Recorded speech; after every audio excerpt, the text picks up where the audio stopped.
So would you raise your minimums to? It's 30 piece for one color or 50 for multicolor. Gosh. And that's been wonderful. Honestly, that's been awesome. Like I mean, you guys know, obviously direct to film is getting big now, but it's those 3-4 color jobs, 30 pieces that come in where you look back, you're like, really, why did I even take that?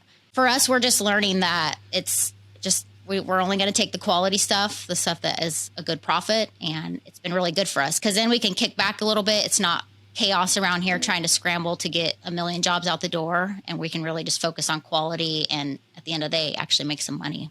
Wow. So really well. 30 pieces, one color front, and that's it, right? Or will you do one color front and back? One color front and back. I mean, it could be a 4 location print. That's fine. As long as it's one color. And you're doing that because it's all about setups, right? Because setups are gonna crush you. Exactly. That's super, super smart. Now, okay, like how was that transition for your team, like, and your customers? Is it more customer education where you just say, hey, just so you know, if you're only ordering 30 shirts, we can only do a one color? Yep. It's all customer education. So we're really trying to just guide them on what's going to be most cost effective for them and what we actually do. And it's kind of helping us weed out our customers too, because honestly, we're just going for large construction companies, bigger companies that are doing high volume, rarely less than 100 shirts, but we really like to be in that 250 to 500 piece. Gotcha.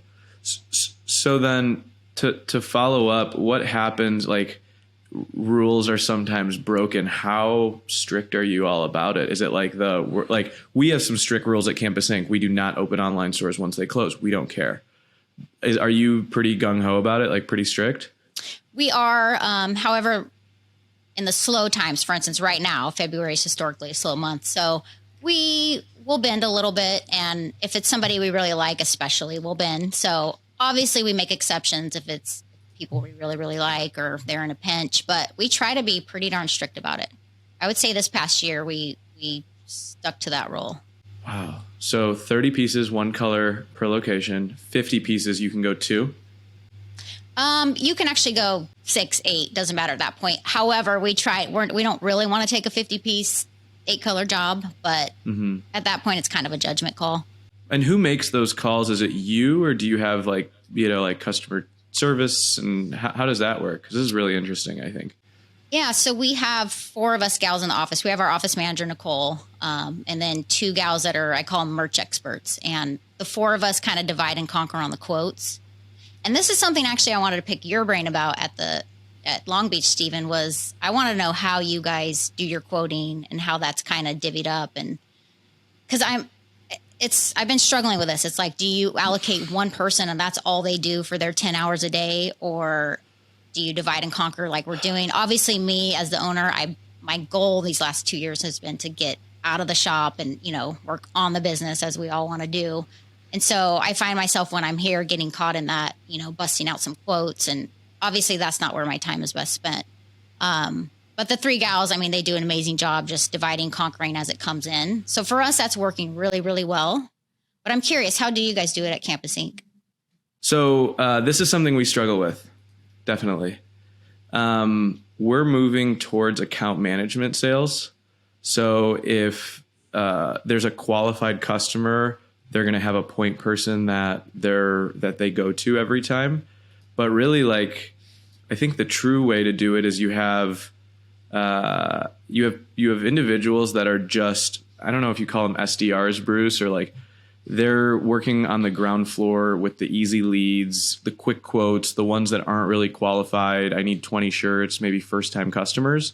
And then anyone who is like a repeat customer or a qualified customer or an order that is in your sweet spot, they go to more of an expert that's going to try and close them. So like, the standard versus the premium versus enterprise.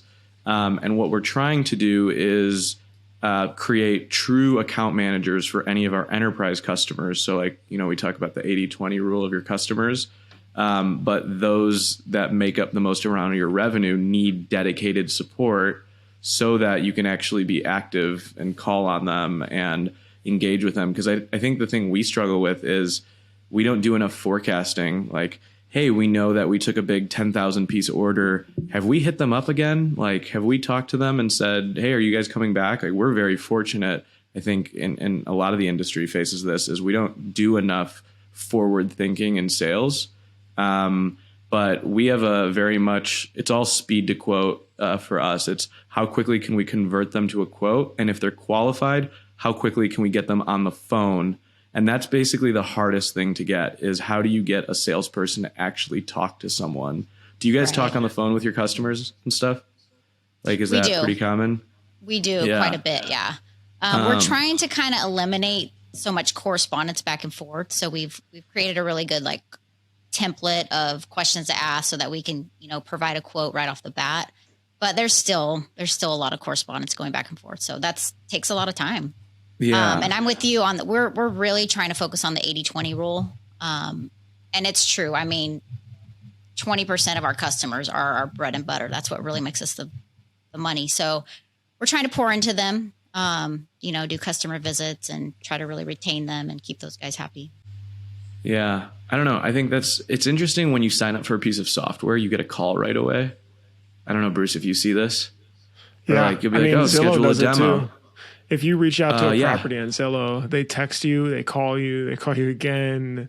They don't it's stop. Very like they're trying to definitely. I mean, I think it's a little over the top, but clearly there's something there with the timing aspect of the quicker you reach out, which I think about when I go to Yelp. Like when I need to find somebody to do something on the house, it's just the first couple that are the fastest are the ones who I'm interested in.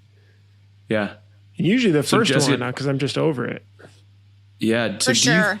Do you think that it would be better, just in your opinion, because this is something we struggle with, to hop on a call with a qualified customer and do a 10-minute discovery call? Or is it better to just send them a bunch of questions to fill out first? Like, what do you value or how do you all do it? Because I struggle with this quite a bit. Yeah, that's a tough one. I think if it's your ideal customer that you really, really want this person, it wouldn't hurt to jump on a call. But for us, we just shoot them an email. Because I know for me personally, I don't like when people call and like right away try to jump down your throat. Like, let's make this happen. This is what we do. What if they texted you? I don't like that either. But I'm such an email person. Sure. So I like when an email comes through and it's like, okay, here's all the details. This is what we need. Like, this is how we move forward. I wonder if there's a medium. I wonder if there's like a medium of like, how do you like to talk?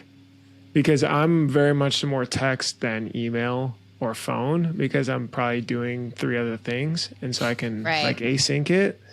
And I feel like my email is just too much. But anyway, it's kind of interesting. I'm old school. And trust me, we have customers where we know they're not going to email with us. Like we have to jump on a call or we have to text them. And we kind of, like you, Steven, we have a little bit of account management going on to where we have certain customers who we allocate one person to them and they take care of them. We have Sacramento Black Rifle. They're one of our big customers. Nicole, our office manager, takes care of them because it's such a beast and they need a lot of attention and it's very detailed. So